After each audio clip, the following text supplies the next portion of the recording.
Hello vlog! Umuwi po ako ng Pilipinas and then ngayon papalik na ako ng Japan. So bago ako bumalik ng Japan, naisip ko dumaan dito sa OFW lunch kasi sobrang ang haba pa ng oras nang aantayin ko kasi maaga akong pumunta sa airport. Ayokong stranded sa baha. So para sure, ayan nagmaaga ako dyan sa airport. Ang ganda ng lounge ng OFW ha. In fairness na nakaisip niya. So, ayan yung napili kong spot. Diyan ako mag-waiting. Diyan sa spot na yan. Ang galing ng gumawa nila.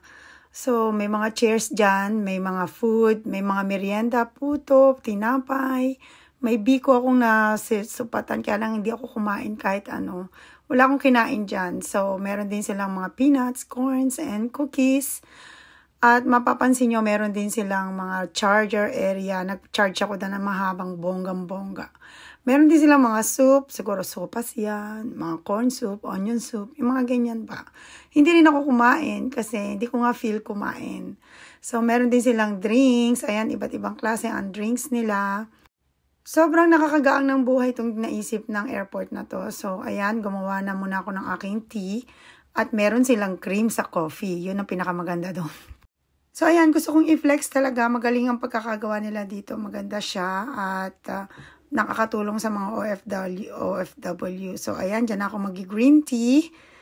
And dyan ako magre-relax hanggang sa maka-board ako. Yun nga lang, sana nilagayan din nila yung after immigration. Kasi ito, before check-in, dala-dala ko pa yung bagahe ko dyan. So, maganda yung after immigration.